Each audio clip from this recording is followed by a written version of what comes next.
नाम साराचे ही सार, नाम साराचे ही सार, शरणागत यम किंकर, शरणागत यम किंकर, शरणागत यम किंकर, शरणागत यम किंकर, उत्तमा उत्तम, उत्तमा उत्तम, वाचे बोला पुरुषोत्तम, वाचे बोला पुरुषोत्तम, वाचे बोला पुरुषोत्तम, वाचे बोला पुरुषोत्तम, नाम जपता चंद्रमौळी, नाम जपता चंद्रमौळी, नामे तरला वाल्हा कोळी, नामे तरला वाल्हा कोळी, नामे तरला वाला कोळी, नामे तरला वाला कोळी,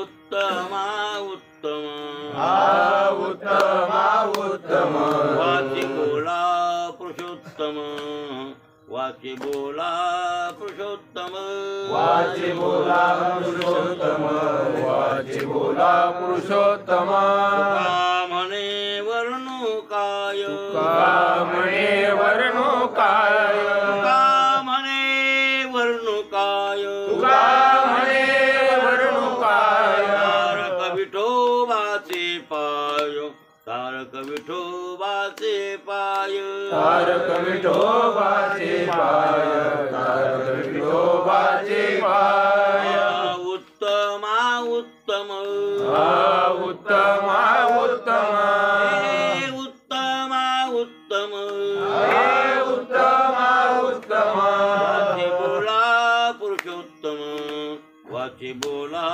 पुरुषोत्तम, वाचे बोला पुरुषोत्तम, वाचे बोला पुरुषोत्तम, प्राप्त प्रसंगी सेवेसाठी निवडलेला अभंग दररोजच्या पाठातील जगद्गुरु तुकोबारायांच्या गाथ्यातील देवडीकरांच्या पट्टीप्रमाणे 306व्या क्रमांकाचा आपला अभंग चालू आहे. आज अभंग संपूर्ण करू असं आपण बोललो. जगद्गुरु तुकोबाराय नामाचं महत्व महात्म्य सांगतात. नाम साराचे ही सार, नाम साराहून सार म्हणजे सगळ्याहून सार काय आहे? नाम देवापेक्षाही सार आहे, देवापेक्षा सुद्धा सार आहे असं आणि भगवंताचं नाम आहे. नाम महात्म्याला म्हणतात, नाम महात्म्य. आणि मग नामधारकाला शरणागत येतो यम. आता मग यम शरण आला की काम संपलं. म्हणून तर तुकाराम नाम घेता, तुकाराम म्हणल्यावर नाम घेतल्या बरोबर यम कापत आहे. म्हणजे शरणागत यम किंकर म्हणला तुकोबारायन शरणागत, बरोबर आहे की नाही?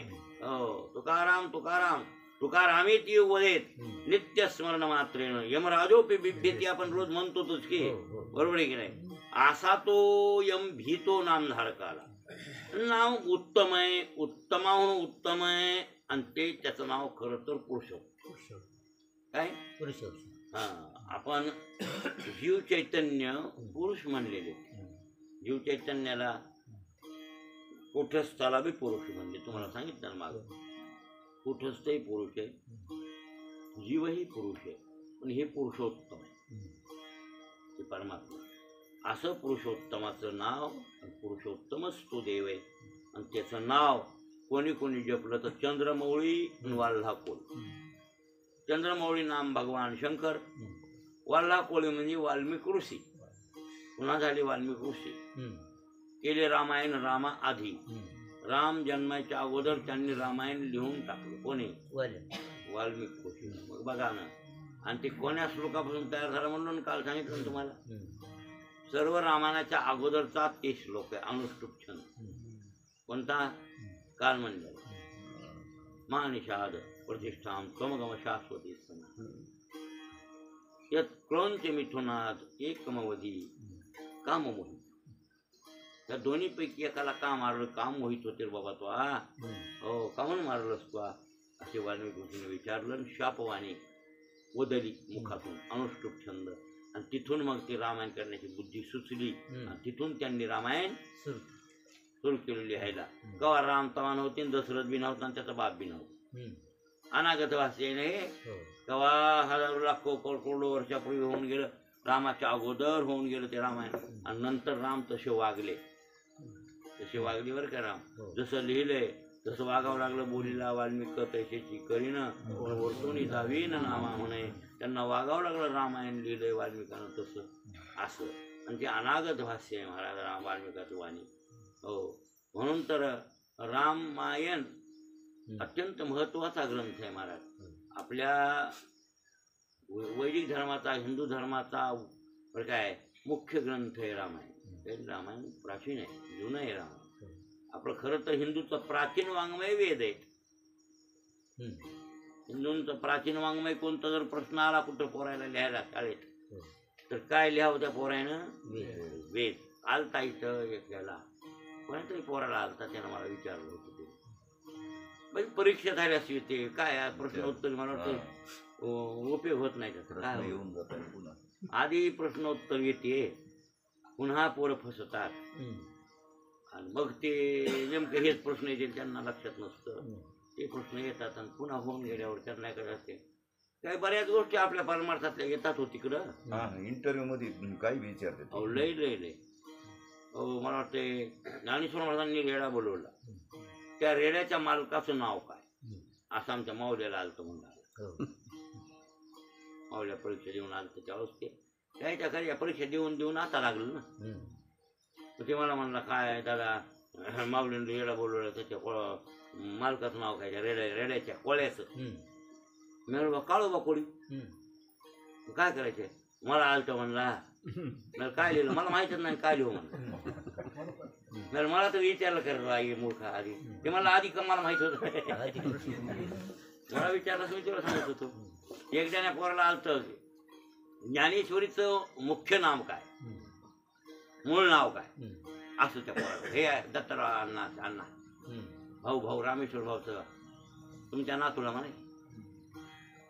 ते काय लातूरला कोणतं पोरग होतं? ते अण्णा होते तेव्हा अण्णा होते. मला अण्णाने विचारलं आमचं पोरग म्हणाले की ज्ञानेश्वरीचं मूळ नाव काय. मला काय त्याला आले म्हणजे काय बघा अभ्यासात. मी म्हणलं सांगा त्याला भावार्थ दीपिका. त्याला लिहायला हवा, बसत नाही चुकत नाही. भावार्थ दीपिका ज्ञानेश्वरीचं मूळ नाव भावार्थ दीपिका. ज्ञानेश्वरी नाव जनाबाईने ठेवलं. इति श्री ज्ञानदेवयुक्तायाम भावार्थ दीपिकायाम प्रथमोध्याय असं, द्वितीयोध्याय तृतीयोध्याय असं आहे वर्ण. पण ते भावार्थ दीपिका. नाथांचं भावार्थ रामायण आणि ज्ञानवरायांची भावार्थ दीपिका. ज्ञानेश्वरी नाव त्यांना दिले नाही. मी ज्ञानेश्वर आहे आणि मध्येच नाव तिथं राहावं नाही असं नाही. ते काय ज्ञानेश्वरी नाव दिलं नाही त्यांनी, जनाबाईनं दिलं. ज्ञानेश्वरांची ज्ञानेश्वरी. ज्ञानेश्वरापासून जन्मलेला ग्रंथ आहे मग त्याच्याच मुखातून, म्हणून त्याचं नाव ज्ञानेश्वरी. जनाबाईनं ते नाव दिलं. वास्तविक ते नाव ज्ञानवरायांनी नाही दिलं. ज्ञानदेव विरचिताया. ज्ञानदेव विरचित आहे म्हणजे ज्ञानदेवांनी रचिलेले. भावार्थ दीपिकाया. भावार्थ दीपिका आहे असे नारायण आणि त्याचं नाव मूळ. असे बरेचसे प्रश्न 86 या मुलाला इकडचे येतात. पण ते नाही. मग तसं ते वाल्मिक ऋषीत अनागत भाष्य आहेत. पण आपलं प्राचीन आलतं लोकांना कोणा पोराला प्राचीन हिंदूचं वाङ्मय काय. मी म्हणलो वेद आहे. सर्वात हिंदूंचं प्राचीन वाङ्मय कोणतं असेल मुळातलं वेद आहे असं लिहे. त्याच्यात काही बदल होणार नाही. रामायण महाभारत हे नंतर झाले. मुळातलं काय वेद. हो, सुरुवातीला एक वेद ओम इतक्यातच होता तो. ओम मधून अ उ म आणि त्या अ उ म ला प्रणव म्हणतात. तिथून 52 मात्रा निर्माण झाल्या प्रणवातून. त्या अ उ म. ओम मध्ये अर्ध मात्रा आहे ओम. आणि ओम ही अर्ध मात्रा असून त्याच्यातून अ उ म असा ध्वनी आणि अशा ध्वनीतूनच अ उ म 52 मात्रा निर्माण झाल्या. किती? 52. आणि त्या 52 मात्रेचा संपूर्ण मग ते ओमकार रूप प्रणव. कोणता? प्रणव सर्व वेदेषु शब्दाक्षय पुरुषम नृत्य. भगवद्गीतेच्या 10व्या अध्यायामध्ये विभूती योगात प्रणव भगवंताची विभूती सांगितली. असा प्रणव सर्व वेदांचा समजा मंत्राचा राजा आहे प्रणव. असा हा प्रणव म्हणजे प्राचीन वाङ्मय वेद. तरी पण त्या वेदाधारे महाभारतासारखे वाल्मिकानं रामायणासारखे ग्रंथ लिहिले. असे वाल्मिक ऋषी आहेत आणि इतके पाप करूनही कशानं तरले तर भगवंताच्या नामानं तरले. म्हणून म्हणून तर इथं म्हणले नाम जपता चंद्रमौळी नामे तरला वल्लह कोळी तरला. बर आता तुकाराम महाराज म्हणतात शेवटच्या तर काय वर्णू. तुका म्हणे वर्णू काय, नामाचं महात्म्य मी काय वर्णन करू, एक मुखानं वर्णन करणं होत नाही. इतकं नामाचं महात्म्य आहे किंवा महत्व आहे असे महाराज. वर्णू काय प्रश्नोक्ती चिन्ह आहे, प्रश्नोक्ती चिन्ह आहे. महाराजांना प्रश्न पडलाय की मी एवढं हे नामाचं महात्म्य तुम्हाला काय सांगू बापा एका मुखानं. उग हे दिग्दर्शन केलं, हे 2 माणसं तरले, असे लाखो तरले नामानं, करोडो लोक नामानं तरुण गेले. भगवंताचं नाम इतकं चांगलंय, साराचं सार आहे, आणि तुम्ही ते नाम घ्या पुरुषोत्तमाचं असं महाराजांना म्हणायचंय. बरं काय तर वर्णू काय. आणि तारक विठोबाचे इथे हे नाव आहे. तारक तारून नेणारे आणि विठोबाचे पाय. पाय म्हणले इथं आधी पहिल्या चरणात काय इथं हे नाम साराचेही नामे काय शरणागत यम किंकर आहे मग नाम आहे पहिलं, आणि इथं शेवट चरणात पाय. उपक्रमामध्ये नाम, शेवटचे पाय. कोणाचं नाम तर विठोबाचे नाम. आता इथं विठोबाचं, तिथं पुरुषोत्तम, त्याला तिथं काय नाव येलं विठोबा. हे नाव सगळे आणि वेगळे वेगळे, प्रत्येकाला नावाला अर्थ आहे. आणि मला वाटतं विठोबा, विठ्ठल, पांडुरंग हे नाम काही कोण्या ग्रंथात दुसरीकडे नाही आले. गाथ्यात आले सगळ्या संतांच्या, सगळ्या संतांच्या गाथ्यामध्ये आलेले आहेत, भक्तिविजयात आलेले. पण बाकी ज्ञानेश्वरीत, भागवतात इकडं तिकडं जास्त नाही आलं. कुंकड कोण्या महाभारतात, रामायणामध्ये विठोबाचं नाव आलंय काय?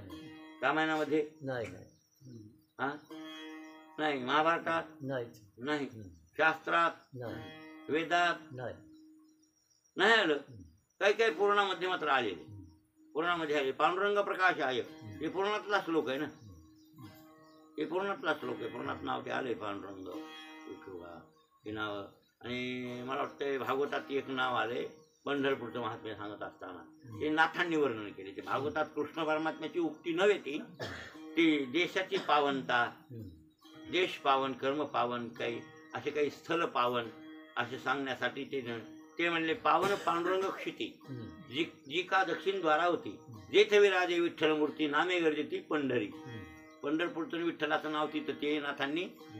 त्या देश पावन कोणते कोणते म्हणजे पावन देश दंडकारण्य, जेथे लागले श्रीरामचरण पावन देश दंडकारण्य, मथुरा गोकुळ वृंदावन परम पावन ब्रह्मगिरी. त्याच्या पुढच्या उभीत आहे पावन पांडुरंग क्षिती जी का दक्षिण द्वारा होती, जेथे विराजे विठ्ठल मूर्ती नामे गर्जेती पंढरी. पंढरपूर पावन आहे, पंचवटी नाशिक पावन आहे, रामप्रभूचे पाय लागले दंडकारण्य, हे दंडकारण्य आपला देश पावन आहे. आणि म्हणूनच हे चालू आहे ना आपलं परमार्थ, भजन पूजन काकडे याव त्याव काहीतरी परमार्थ हे चालू आहे. कशामुळे चालू आहे? आपला देश कसा आहे? पावन देश आहे महाराज. जेथे लागले श्रीरामचरण, रामाचे पाय या देशाला लागले, कोण्या दंडकारण्याला. मग हे सगळं. आणि त्या भागवतामध्ये थोडंसं वर्णन त्या भगवंताचं पांडुरंगाचं नाव, नाही तर नावं पांडुरंगाचे काही सगळीकडे नाही आहेत, तरी पण संतांना ते नावं आणि माननीय आहेत, आणि संतांनी ठेवलेले नाव आहे, तर त्या नावाला अर्थ आहे. तुमचा कालचा प्रश्न एक परवा राहून गेलाय, तुम्ही काही त्याचं उत्तर दिलं नाही. हा हा हा तुम्ही ऐकणार आहे, पण तुम्ही कुठून उकरून काढतात का काय? कुठून आम्हाला जमत ना, मुख काढू लागलो उकरून बसले पाहिजे. भास्कर मना निघत नसते ते भास्करण कोण मना निघत असते काय? होय, मनानं मग तर बी निघणार नाही. हा मनाकडे निघेल ते. तर 3 तापाचं स्वरूप सांगताना निळूबाराय काय म्हणले? भूती उपद्रवती, म्हणजे दुसऱ्या जीवानं आपल्याला त्रास देत. बरोबर आहे, तुम्ही मला थापड हाणली, बरोबर आहे, किंवा आमचं घर फुकून दिलं, म्हणजे कोणता ताप म्हणायचा? तुमच्यापासून इतर लोक पण, किंवा कुत्रं चावलं किंवा वाघ चावला, अनेक अनेक काही भूतमात्राने एकमेकाला जीवानं जीवाला त्रास, ह्या जीवानं त्या जीवाला त्रास, हे आधी भौतिक ताप. बरोबर आहे ना? भूती उपद्रवती दिला, ताडीला तो अनिस्ती दिला, त्याने चित्ती दहा झाला, तो आधी भौतिक बोलला, तो ताप. आता हे आधी भौतिक. त्याच्या पुढे ते म्हणले दैवी अतिवृष्टी कानावृष्टी, यंदा काही पाऊस जास्त पडाय, ह्याच्यात कोणाचं काय आहे का? हे कोणाला भांडाव? दैवाला भांडव आपल्या. आपल्या दैवाला भांडाव, किती पाऊस पडायलाय, काय व्हायलाय, अति त्रास दिलाय कोणी, पावसानं त्रास दिलाय का नाही, कोणाला पावसाची आवड वाटायली का, किसन यायली ती, नको वाटायला ते पाऊस, बरोबर आहे, पण तरी यायलाय, मग पिकं घालविले, काय केलं, त्रास झाला, काय पाण्यात वाहून गेलं आणि जाताना वाहून, माणसं वाहून गेले, काय माणसं जीव वाहून गेले, काय बैल गाई वाहून जातात, काय मरतात, काही एक नुकसानी, हे नीच पडते अंगावर, काही वेळ भानगडी ह्या, बरोबर आहे की नाही. दैवी अतिवृष्टी एक, का अनावृष्टी, पडलाच नाही पाऊस कधी कधी, राजकीय लुटला झाला कष्टी, वरून राजाची धाड आली आपल्यावर, हे अधिदैविक ताप आहे, लक्षात आलं की नाही. मग हे अधिदैविक तापानं जर त्रस्त माणूस झाला तर हे अधिदैविक ताप आहे. म्हणून तो काय, दैवी अतिवृष्टी का अनावृष्टी, राजकीय लुटीला झाला कष्टी, आगीने जळता नावरे संकष्टी, तो अधिदैव ताप बोलीचे, अग्नी लागला, काय झालं, पोळालं, जळालं, हे अधिदैविक ताप, हे दोन झाले. आणि तिसरा ताप आहे ते देही प्रगटे रोग व्याधी, देहामध्ये किडनी गेली, काय गेली, रोग झाला, कॅन्सर झाला, त्याने हळली तापी बुद्धी, बुद्धीला त्रास झाला आणि शरीर सगळं त्रासून गेलं, बरं काय, हो.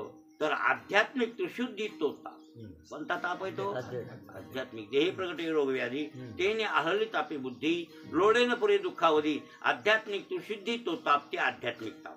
कोणाला पायाला जखम जन्मभर, कोणाला काय हाताला जखम जन्मभर, कोणाला काय, कोणाला काय, कोणाला काय असतं, कोणाला मूळ व्याधी काही आहे, हे पहिल्या जन्मात केलेले पाप ते रोगाच्या रूपानं येत. माणसाला वाटतंय हे काय आमच्या तुमच्या नशिबाला कसं येईल, उगच त्यांना निर्मळतेचं शरीर आहे आणि आपलं शरीराला अशा व्यथायता, उगच कसं येईल का, तुम्ही पहिल्या जन्मात काहीतरी केलेलं आहे की नाही, आणि ते तुका म्हणे पापे येते रोगाच्या, हा पहिल्या जन्मात केलेले पाप रोगाच्या रूपाने उभे टाकतात आणि ते तुम्हाला भोगावे लागतात. मग ते आध्यात्मिक त्रिशुद्धीत होतात. आता हे तीन ताप जाण्याबद्दल उपाय त्या निळूबारीने एका चारना सांगितलं आहे. त्रिविध ताप संत संगती, संतांची संगत केली की विवेक श्रवण विलया जाते, म्हणजे विचाराचं श्रवण केलं, विचाराचं बरं, संतांच्या संगतीत काय ऐकायला मिळतो, विवेक, विवेक ऐकायला मिळतो आणि विवेक श्रवणे विलया जाते. म्हणून कीर्तनी बुद्धिवंती श्रवणी सादर बैसावे, म्हणून संतांच्या कीर्तनाला जरूर बसावं. म्हणून बुद्धिमंतांनी कीर्तन ऐकायला जरूर सादर, कसं आदरपूर्वक कीर्तन ऐकायला जावं. म्हणून कीर्तनी बुद्धिमंती श्रवणी सादर बैसावे. काय होईल, निळा म्हणे होईल लाभ, निळबाऱ्या म्हणतात लाभ होईल. ब्रह्मानंदा निघतील कोंभ, कशाला कोंबारा फुटल, ब्रह्माला कोंबारा कसा फुटते कोणाच ठाऊ, पण फुटते म्हणले काय होईल लाभ, लाभ नाम प्राप्ती, लाभ का म्हणे लाभ अकर्तव्या नावे, शिवपद जीवे भोगी जेल, किंवा यम लब्ध्वाच्या परम लाभ मन्यन्ते नाधिकम ततः. या लाभापेक्षा मोठा कोणता लाभ नाही. निळा म्हणे होईल लाभ, ब्रह्मानंदा म्हणजे ब्रह्माच्या आनंदाला कोंबारा फुटेल नाही भाऊ, ब्रह्माला नाही कोंबारा, त्याच्या आनंदाला कोंबारा फुटेल. आणि प्रसन्न होऊन पद्मनाभ, तुमच्या पद्मनाभ नाम ज्याच्या बिंबीत कमळाचं फुल आहे, त्याचं नाभ नाम बिंबी, पद्मनाम कमळ, त्याचं नाव विष्णू पद्मनाभ, ते तुम्हाला प्रसन्न होईल आणि तुम्हाला शीतळ करेल. तुम्हाला ताप झालेत नाही, हे सगळे ताप जातील, पण कीर्तन ऐकायचा कोणाचं, संताईचं बरं काय, महाराजायचं नाही. तुम्ही महाराजाचं कीर्तन ऐकायले बोवायचं म्हणायचं, बोवायचं कीर्तन ऐकून तुमचं टकोर उलट पागल व्हायले. कीर्तन कोणाचं ऐकाव, संतांचं कीर्तन ऐकावं. म्हणून कीर्तनी बुद्धिमंती सरवली असो. आता हे ताप आहेत, या तापाचं स्वरूप आहे. पण कोणत्या शरीराला कोणता ताप आहे ते तुम्हाला सांगतो. आता इथे थोडं उलट घ्यावं लागतं, सांगतो ना तुम्हाला. हा अरे बाबा, वात, पित्त, कफ याच्या न्यून्य अधिकामुळे स्थूल शरीरास ताप होतो. कोणत्या शरीरात ताप आहे हे माने का, हा वात, पित्त आणि कफ. वात, पित्त, पित्त आणि त्याच्या संग शरीर चालतं ना, त्या तिन्हीच्या वैषम्य झालं की बिघडा बिघडी. आपल्या शरीरात तीन प्रमुख आहेत, कोणते कोणते, वात, पित्त आणि कफ हे तिन्ही लागतेच बरं भाऊ. सगळ्यात तुम्ही म्हणताल कप वाळलाय, कप वाळल्यावर पडसं आलं ते शेंबूड येते. आणि तुम्ही म्हणताल काय करायचं या शेंबड्याला नसावं, मग चलत नाही. ते आईले हे छातीतलं काय ते आईले, आणि आईला सगळं इंधनातलं गेल्यावर बंद पडतंय. मग आईल पाहिजे की नाही? नाही, शेंबूड मध्ये थोडा थोडा चिकटपणा, थोडा चिकटपणा या छातीत लागते. आणि हे याला म्हणतात, काय म्हणतात त्याला? कप आहे. हे कप आहे. हे कप थोडा लागल का नाही? लागलं म्हणूनच छातीची बरोबर चलते. आणि हे सगळं संपलं तर का जमत? बरं हे वाळलं तरी जमत नाही. शेंबुडी आला. आणि बघत बघत पडसं येते. पडशाकडे नाही बघितलं मग झाला ते पुढचा रोग दुसरा आणखी कोणता बाबा, त्याच्यावर ती मरते माणूस ती झाल्यावर निमोनिया. तिथूनच व्हायला ते पाडशापासूनच. कुठून व्हायला निमोनिया? कुठून झाला निमोनिया? कप जास्त होणे, ते मर्यादेच्या बाहेर कप वाढणे म्हणजे काय होणे? निमोनिया. मग निमोनिया झाल्यावर माणूस मरतोय. बरोबर आहे ना? सगळं बंदच पडून जातं यंत्र. म्हणजे कपाचं न्यून्य अधिकपणा झाला तरी जमत आहे का शरीरात? नाही. पित्त मधात लागेल की नाही? हा, त्याचाही न्यून्य अधिकपणा झाला पित्ताचा बी. मग जास्त पित्त वाढल्या उलट्या होत नाहीत. करपट ढेकरे येणं, हे होणं, ते होणं, ते. पण ती असावंच लागेल की नाही मधात? पित्त बी. वात वार नाव वात. वात म्हणजे वात. शरीरात वारं लागेल की नाही? या शरीरात वारे म्हणून शरीरात इकडं तिकडं हे राहिले. त्याच नाव आहे समान वायू. कोणता वायू? वाऱ्याचे काम आहेत ना. 10 विभागणी केली शास्त्रकार पतंजलीनं. प्राण, अपान, व्यान, उदान आणि समान. नाग, कुर्म, कुरकर, देवदत्त, धनंजय. किती झाले हे प्राण उपप्राण? उत्तम महाराज पंचमुख्य प्राण कोणते? प्राण, अपान, व्यान, उदान आणि हे कोणते प्राण आहेत? मुख्य प्राण. उपप्राण नाग, कूर्म, कुरकर, देवदत्त, धनंजय. किती झाले हे? मग प्रत्येकाचं काम आहे की नाही? होय नाही भाऊ? बर, आता ढेकर आल्यावर ढेकर यावा का नाही? अधोवात व्हावं की नाही? गॅस धरल्यावर मधात गॅस बसल्या अधोवात व्हावं की ना व्हावं? आणि नाही झाल्यावर हा गेलंच पाहिजे. आणि मग हे कोणते वारे करते तुम्हाला माहिती आहे काय? नाग, कुर्म, कुरकर, देवदत्त, धनंजय हे काही उपप्राण आहेत का? हे हलके काम करतात. कोणतं जांभळे हे पापण्या उघडीत, कोणतं ढेकर देण्याचं काम करतं. हे उपप्राण वेगळे काम करतात बरं. काय वारे गपचिप जायचे काय वाऱ्याचा दोष नाही, हे यंत्राचा दोष आहे. हे वाऱ्याचा दोष आहे का? आकाश आरडायले. लोकांची मूर्खपणाची कल्पना आहे. काय म्हणले? नाही शब्द तरी आकाशात, बरी कपाळी पिटे मेघाची. सांगा हे गडगड गडगड गडगड आता किती रोज करायले की नाही? खरं सांगा, हे मेघाचा आवाज आहे का? काय शब्दगुण कोणाचा आहे? हे मोकळी पोकळी का त्याच्यातून आवाज निर्माण होते. पण कपाळी कोणाला पिटलं? मेघ गर्जना व्हायली. बघा कसं आरडायले, कसं दणके द्यायले, असं मांडा. तसं नाही, ते घासाघासी जाय, त्याच्यातून आवाज आकाशातून निघते. तसा यंत्राचा तुमचा आवाज आहे का त्या वाऱ्याचा आवाज आहे? वारे गपची पाठण निघालं. बरोबर आहे. एक लक्षात घ्या ना तुम्ही. हा, हे समजून घ्या, हे यंत्राचा दोष आहे, त्या वाऱ्याचा दोष नाही. वारे आपापलं काम करतात बिचारे. हा, हे प्रत्येक आता समान नावाचं वारे बघा. प्राण मुख नाही का? प्राण, अपान, व्यान, उदान आणि समान.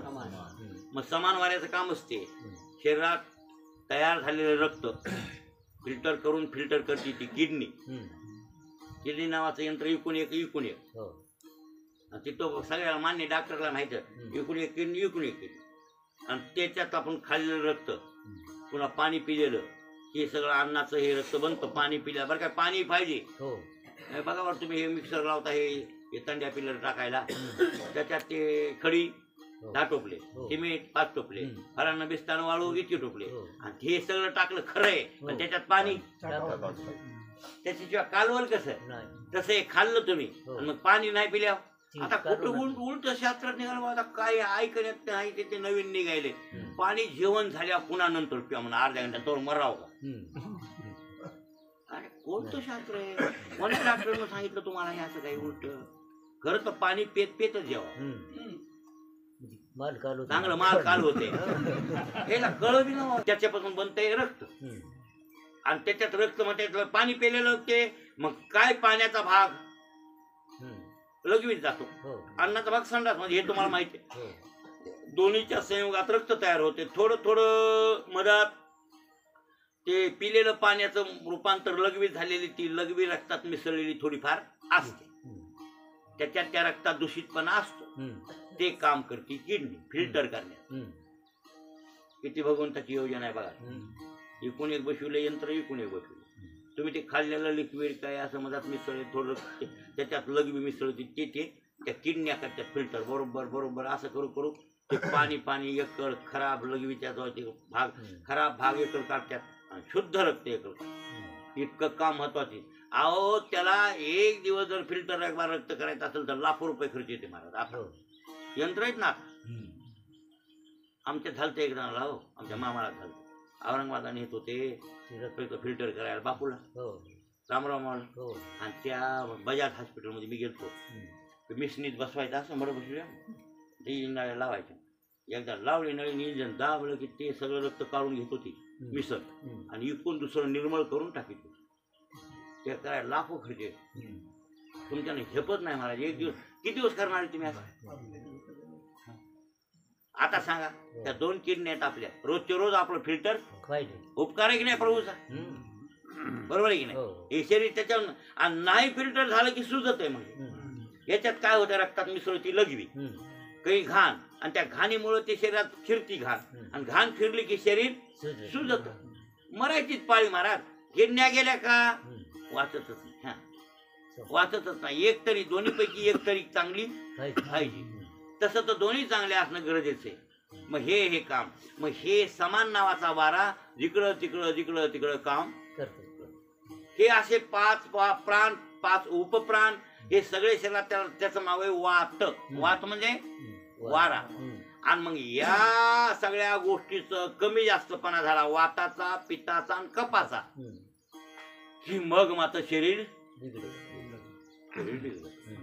आणि त्याचं नाव आहे या स्थूल शरीराचा ताप आहे ते. हम्म. लक्षात आलं की वात, पित्त आणि कफ याच्या न्यून्याधिकामुळे शरीरास होणारा जो त्रास आणि त्याच्या स्थूल देहाला असतो ते ताप कोणता? आदिभौतिक.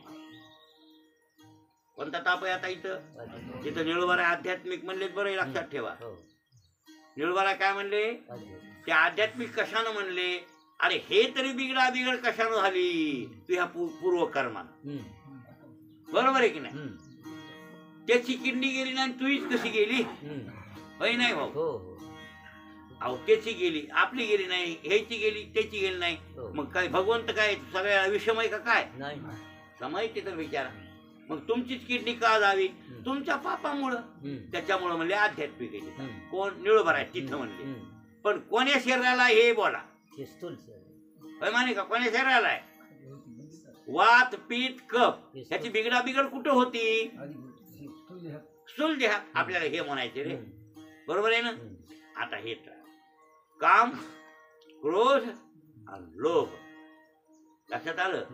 यांच्या वाढीमुळे चित्तात त्रास होतो. चित्त तुमचं स्थिर राहत नाही. त्रास कामाचा, क्रोधाचा आणि लोभाचा तुम्हाला होतो. हे त्रास आहे लिंग शरीराला. कोण्या शरीराला आहे? आव बरोबर आहे ना? तुम्हाला कोणी बेजार केलं? हे कामानं क्रोधानं बेजार केलंय की नाही? राग आल्यास तापत का नाही माणूस? हा बर कामानं संचार भूत शिरल्यावर किती माणूस बेजार? तुम्ही कामातच बेजार की बाबा जीवनभर सगळे तुम्ही कामात तुम्ही किती बेजार आहेत काय? हा मग काम, क्रोध आणि लोभ. आता नवनाथ लोभाने बेजारी की नाही. आणखीन शेत घ्यायचं, आणखीन शेत घ्यायचं, आणखीन शेत घ्यायचं, आणखीन शेत घ्यायचं. कराय बेजार. हे कशाने बेजारी नवनाथाची? लोभ. लोभ सर्प डंखला करू काय. भरत बेजार आहे आपला. भरत किती बेजार आहे बाबा. करताकडे बघितल्यास मी नवल करतो. भरच्याचं वय बकळ भरच्या महागाला आहे. बकळ परी वय हे बेजार होते हो. लय बेजार. आता बसतच नाही बाबा. त्या झोपला तितकाच शिरत आहे बघा. पुन्हा शिरत बरं तसा परोपकार. कोणी काम सांगू मी तर काम सांगितलं नाही म्हणलंच नाही. लय लय उपकारी आहे. परोपकारी आहे. माझ्या माळीत घरी झाडायला तेच होता. थोडं थोडं झाडीत होतं मी कामापुरतं. बाई मधात कधी माळीत आली नाही कोणती. आमच्या मधात माझ्या खोलीत वरल्या सुनानं फळा फिरवला नाही. बायकोनं नाही. बाई आईने बी नाही. अजिबात नाही. चौकटीच्या मधात कोणीच फळा फिरवला नाही. फळा फिरवल्यात मी मै झाडायचं. आणि लय बकळ झाडायचं असल्यावर साधी कोणतीच मग ह्याला बरं बरं. अरे लयच कचरा झाडाय थोडी ये बरं सकाळ भरताना यायचं. आम्ही दोघा मग ते म्हणायचं महाराज तुम्ही कसा भाई मी व्यवस्थित झाडतो. परंदा खाऊन घ्या. मला डावं जमत नाही. तिकून आसना खालून इकून असं त्याच्यावर सगळं मग त्यानं करायचं. भाऊ झाडी मी एकदा झाडा गेलो. भाऊ झाडी फिल्टर फोड हे राहू द्या ते उचलून नका फिल्टर. त्याच्या खाली हे दिसायला कचरा म्याला राहू द्या. मी एक दिवशी थांबविलं. पण एक दिवशी माया मागे त्याच्या रोज ध्यानातच होतं. इथं कचरा झाले हे काढावं लागते. मी आपलं बाहेर बसलो. आत्तावर येणं काढलं. ते उचललं की फुटलं. असं आता फुटू द्या म्हणलं काय कातवर काय विचारा. त्याचं कारण एक आहे. तशी नुकसान जरी झाली ते 2000चं होतं. ते साधं फिल्टर होतं खाल्लं. असू द्या हो. पण ते अचानक झालंय का मुद्दाम केले. अतिश या पोरानं बोट दाबले असे कापले नव्हे बोट 2. आता त्रास आहे 4 रोज झालं. हे मग बोट तुम्हाला दाखवतो. रोज हळद टाकू बेजार आहे. पण का तो रोग त्या लेकराला त्यानं मुद्दाम नाही केलं. त्यानं असं थोडं चुरण्यासाठी असं केलं. ते असं केलं ते ओले झालेली बोट पावसानं येणं नरम झाली बोट. पाऊस हे त्यात हे मला चिकुल्या जन्मात कवा नाही. चिकुली म्हणजे लोक आपल्याला कवा नाही हो. आणि त्या चिखला तेवढं पहिलं दाबी होतं पण काही नाही हो. पण त्यानं असे दाबले बघा. त्या 5 बोटापैकी पायाच्या 2 बोट चिरलेस. मी तिथंच म्हणलं त्या नक लागलं काही बुवा. मला चिरलं ना ते. आता मी झोपलोय मला काय त्यानं असं दाबलं त्यानं बिचाऱ्यानं. पण त्यानं दाबलं चिरू मला ते त्रास झाला थोडासा. मग मी म्हणलं तुझं नक लागलं काय की नक कापी जाय काढी जाय. नाही म्हणलं मी नाही लागलं पायाला बाबा. असं रगत नाही निघालं पण चिरलंय.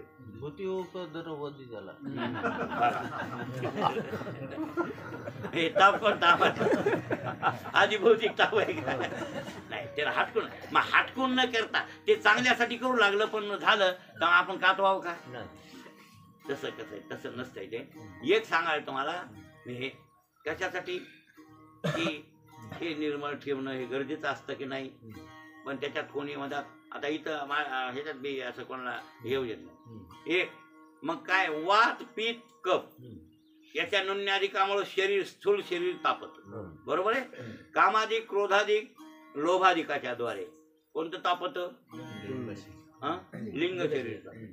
म्हणून तुम्ही ते लिंग शरीराचा ताप आहे बरं काय. लोभानं कामानं क्रोधानं लिंग शरीर खरं गरम होत. लिंग शरीर म्हणजे सूक्ष्म. किती तत्वाचं आहे ते. पंचप्राण पंच उपप्राण नाही 5 ज्ञानेंद्रिय 5 कर्मेंद्रिय आणि पंचप्राण मन आणि बुद्धी बरोबर 17 झाले. आणि अंतकरण सगळं धरलं तर एकच धरलं अंतकरण तर 16 आणि अंतकरण चतुष्टय धरलं तर 19. बरोबर आहे ना. एक गृहीत धरा याला म्हणतात लिंग. आणि हे लिंग शरीर आहे ना लक्षात आलं तर त्याला काम क्रोध लोभ हे वाढतात. आणि हे वाढले की त्याला त्रासून टाकतात लिंग शरीरा जीवाला. आणि त्या जीवाला मग जन्म मरण भोगावं.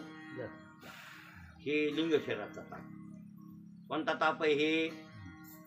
आदिदैहिक. कोणता ताप आहे आता दुसरा ताप आहे कारण शरीरात. आणि कारण शरीरातच आगामी दुःखाचे बीज आहे. कारण शरीर म्हणजे अज्ञान. कारण शरीर म्हणजे कोणतं अज्ञान. अज्ञान हे कारण शरीर आहे बरं भाऊ. आणि त्या कारण शरीरामध्ये आगामी दुःखाची बीजे पुढच्या जन्माचे दुःख जन्म मरण ते सगळं आणि मागलती किती जन्म फेरे घालत असले हे सगळ्या बिया रोवलेल्या आहेत कुठं त्या अज्ञानात हे सगळं बंडच अज्ञानाचं कारण शरीराचं बंड आहे आणि मग त्याचा ताप कोणता मीची ओळख स्वतःचीही नाही आणि समोरचा कोण आहे ह्याची ओळख भ्रांती पडली आपुली आपण धरा आठवण कालच अभंग झाला आमचा आपुली आपण गंगापूर्ण कीर्तन होतं गव्हाणी कौडगावला आपुली आपण धरा आठवण आणि संसार बंधन तोडा वेगी मग तुमची तुम्ही आठवण म्हणजे तुमची तुम्हाला शुद्धी आहे का नाही मी कोण आहे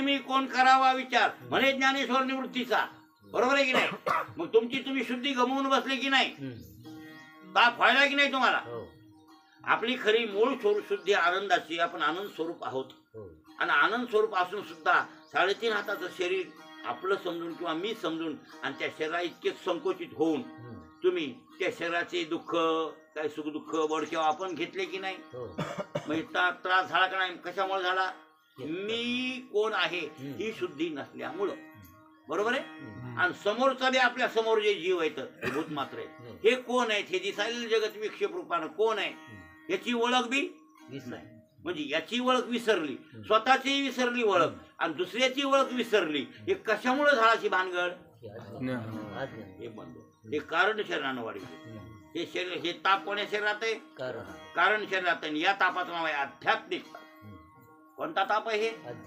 आध्यात्मिक ताप आहे लक्षात आलं आणि हे एवढं चिंतन तुम्ही समजू नका शेवटी पंचदशीत आणि इथं तिथं ते नाही तसं हे अभ्यासून म्या वह्यात लिहिलेले त्या काळात शास्त्री महाराज सांगायचे जगन्नाथ पवार नाशिककर हे टिपणत मध्ये 4-5 महाराजाचे दुसऱ्या कोणाला अभ्यासाला वमनवार महाराज परराशास्त्री श्रवण केलं म्हणलं तर जास्त परराश शास्त्री वमनवार जगन्नाथ पवार शास्त्री महाराज परला 5व्या महाराज ऐकत नव्हतो ते मग लिहून घेतलं आमचे पन्नास शास्त्रीने हे कोष्टक सांगितलं दादांनी सांगितलं त्याला कोष्टक आणि मग मी ते लिहून घेतलं वहीत त्या वह्या भरलेल्या कोणत्या शरीराला कोणता ताप कसा बसवायचा ते असं ते सांगत होते मी आपला अभ्यास करत होतो लिहून घ्यायचं पक्क पाठ अभ्यास एकदा डोसक्यात बसलं की बसलं त्याच्यात काय सवाल येतो अध्यात्म ज्ञान आहे ते आता सांगा आणि का ह्या कारण शरीरानं त्रास होत नाही का आपल्याला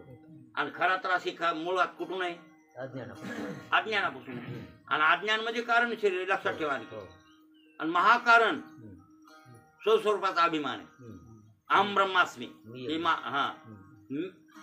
अहम जीवास्मी हे कारण शरीर आहे अहम ब्रह्मास्मी हे महाकारण देह सांगायलो स्थूल सूक्ष्म कारण महाकारण याचं पाहायचं असेल तर रामायणात सुद्धा एक थोडीशी ओवी आहे वर्णन नाही बरं का हे ताप कोणाच्या ह्याला कोणते म्हणून नाही पण ते तुम्ही चुकलेली ओवी तुमची स्थूळ सांडिले नश्वर म्हणून सूक्ष्मते मनोजन्य कल्पना मात्र ते कारण आणि स्वरूप अभिमान ते चौथ असं वर्णन त्या आहेराहून महिराहून मारले का त्यावेळेला महिराहून मारला ना हनुमंतरायनं त्यावेळेस ते वर्णन सांगाल तुम्हाला तुमची ओवी चुकली होती सांगण्यात उत्कलती बरोबर आहे ना मग स्वरूप अभिमान म्हणजे मी ब्रह्मरूप आहे हे महाकारण देह मी जीव आहे ब्रह्मरूप आहे अध्यास म्हणत का ब्रह्म हा अध्यास कोण नाही म्हणलं अध्यास होते मी जोपर्यंत जात नाही तोपर्यंत भ्रमच अध्यास नाम भ्रम जोपर्यंत मी आहे तोपर्यंत भ्रम आहे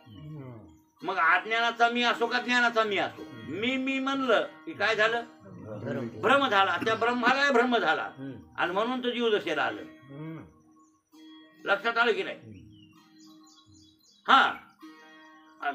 एकोहम हे त्याचा भ्रमच आहे आणि म्हणजे ह्या भ्रमापासूनच वाढलं आणि सगळा सर्व मायामय जगत सर्व हे सगळं जगत मायामय आहे आणि भ्रमानच वाढला आहे पसारा हा लक्षात आलं म्हणजे मी कशाचं सांगा तुम्हाला अध्यात्म ज्ञान बरं काय हे असं ऐकल्यावर बोर होतोय माणूस थोडस पण हे ऐकणंच गरजेचं आहे लक्षात आलं की नाही मग आता मीची ओळख आपण स्वतःची विसरलो आणि समोरचे जे प्राणी आहेत हे जीव आहेत हे कोण आहेत हे ज्ञान नाही म्हणजे स्वतःच बद्दलही ज्ञान नाही दुसऱ्याबद्दलचंही ज्ञान नाही आणि ह्या दोन्ही विषयी अज्ञान आहे अशा प्रकारचं अज्ञान आणि या अज्ञानात सर्व दुःखाचे बीजे पुरलेली आहे. आहे. इथूनच वाढलं, जन्म मरण वाढलं, संसार वाढला, सुख दुःख वाढले, कर्म वाढलं, आणि त्या कर्माचं पुन्हा फल भोगावं लागायले, जन्मावं लागायले, मरावं लागायले, जन्मावं लागायले, मरावं लागायले. कोण्या तापानं? अज्ञानाच्या ताप. आणि अज्ञानाचा ताप म्हणजे कारण शरीराला आहे. कोणतं शरीर आहे ते? कारण हा, मग ते ताप आहे आध्यात्मिक. अध्यास धर्म झाला अहम ब्रह्म म्हणलं अहम ठेवा तरी कुठे हा, अहम ठेवा जागा तरी कुठे अहम ठेवायचंच नाही. नष्ट होईल तसं नाही ठेवलं कोण? त्याला कुठतरी ठेवा आहे ना. कुठंच नाही ठेवायचं. याचे अहम विश्रामी परब्रह्मी. मग तिथं ते आहेच. मग लय झाला पाहिजे त्याला. अभिमानाचा जोपर्यंत लय होत नाही, अभिमान गेला तुका म्हणे देव. हा, मग कोणता आहे अभिमान? ज्ञानाचा आहे जावा. अज्ञान. आणि ते ज्ञान म्हणजे वृत्ती ज्ञान. कोणतं ज्ञान? वृत्तीतलं ते वजा झालं पाहिजे. स्वरूपस्थ ज्ञान तर कुठंच नाही जर वजा होत. ते तर ते उपकारीचे ज्ञान हे स्वरूपच आहे त्या देवाचं. आपण विठोबाचा विचार करणारच आहोत. आता आज होत नाही काय की हे चरण तुमच्या ह्या मधात घुसलं ना, हे तापायचं. हे ताप घुसल्यामुळे आमचा विठोबा लांबला. बरोबर आहे की नाही? नाही तर विठोबा आज होत होता, पण आज विठोबा होत नाही, लांबला. मग आता लक्षात ठेवताल का तुमचे ताप किती ताप आहेत? कोणते कोणते? आधी भौतिक हा, आधिदैविक आणि आध्यात्मिक. म्हणा बरं. आधिभौतिक, आधिदैविक, आध्यात्मिक. किती ताप झाले? मग हा, आधिभौतिक ताप कोण्या शरीराला? कामून काय करतय ते ताप? वात, पित्त, कफ याची खवळाखवळी करतय. आणि तिथून सगळे रोग, मग सगळेच रोग आले. वातात, पित्तात आणि कपात ह्या तिन्हीची बिगडा बिगडी होणे म्हणजे सगळे रोग तिथं. मग कोणत्या ना कोणते परिपरीनं होतात. ते वारं बिघडलं तर दुसरा रोग होते, ते पित्त बिघडलं तर तिसराच होते, काही काही होते, त्याला जाऊ द्या कुठं नाही. पण एकंदरीत हे मुळात तीन आहेत: वात, पित्त, शरीरात. आणि हे तिन्हीची खवळाखवळी म्हणजे आधिभौतिक ताप आहे. आणि स्थूल शरीराला आहे. बरोबर आहे ना? काम, क्रोध आणि लोभ हे वाढले. भरत तुझ्याकडे वाढलेत हे. हा, वाढलेत की नाही? हा, तर हे कोण्या शरीराला आहेत? लिंग शरीराला आहे. आणि बरोबर आहे ना? मग मी कोण आहे याचा अज्ञान, आणि समोरचा कोण आहे या म्हणजे जगाविषयी काही माहिती नाही, आपल्याविषयी काहीच माहिती नाही. हे सगळं आपल्या डोसक्यात अज्ञान भरले. 3.5 हाताच्या शरीराकार आपण वृत्ती करून बसलो. तेवढेच आपण लहान. संकोचोनी काय झाला अशी लहान. हे अपोषण ब्रह्मांडाचे लहान झाला असतो, तुकाराम महाराज म्हणले. असं 3.5 हाता इतकाच बनला असतो. आणि हे कशामुळे बनला असतं? अज्ञानामुळे. त्याच्यामुळं हे अशा प्रकारचा ताप म्हणजे अन्यास न जाणणे, आपणासही न जाणणे, स्वतःची स्वतःच न जाणणे, अन्यासही न जाणणे, अशा प्रकारचा अज्ञान. आणि हे एक कारण. आणि शरीराला ताप आहे. आणि हे कारण शरीराचा ताप आध्यात्मिक आहे. आणि ह्याच्यात सगळे बीज रोवलेले, सगळे दुःखाचे बीज याच्यातच रोवलेले आहेत. हे अज्ञान गेलं की काम संपलं. म्हणजे आध्यात्मिक ताप गेला. आणि सगळे ताप गेले की मग काम संपलं. म्हणून शीतळ करील सर्वांगी म्हणले ना निळोबाला. शीतळ करील सर्वांगी. हो, तापलिया तापे शिनलिया मागी.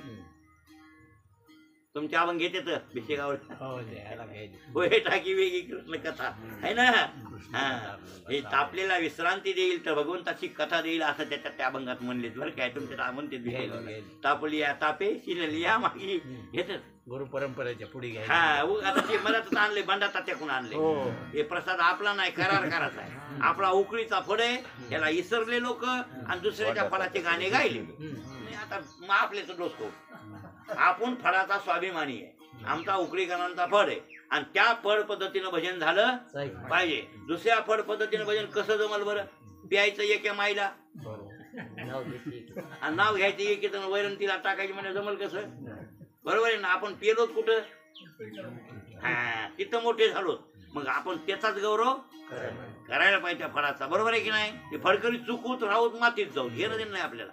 पण आपली जुनी परंपरा त्या परंपरेनं आपलं वागलं पाहिजे. म्हणजे मधातच घुसऱ्या करून टाकल्यात जाऊ द्या. आता आमचा टाइम होता आला आणि 2 मिनिटं बाकी. मला कीर्तन दुपारी गेलेलं आहे. छाती बसल्याने कीर्तन आहे. गोपेगाव, पाथरी, आता इथून बघा ना, हे रोड खराब आहे, इटा मार्ग पाथऱ्या जाणारा लय बेकार झाला आहे ना, तर थोडं नीट आहे. आता इकडून 10 किलोमीटर वापरलं, पण रोड चांगला. शेळगाव नाही, हे सायकेडा, शिरसी, पुन्हा ते पुन्हा रामपुरी, हाटकरवाडी, मंगरूळ, पुन्हा पाथरी पुन्हा थोड शरीराचा ताप आध्यात्मिक, आधी नाही, आधी भौतिक कारण नाही, लिंग शरीराचा ताप आधी दैवी आणि कानन शरीराला ताप आहे. आध्यात्मिक त्याचे स्वरूप तुम्हाला सांगितले. सांगितले. आता स्पष्टीकरण तुमचे तुम्ही लक्षात ठेवा, पक्क चित्तात ठेवा.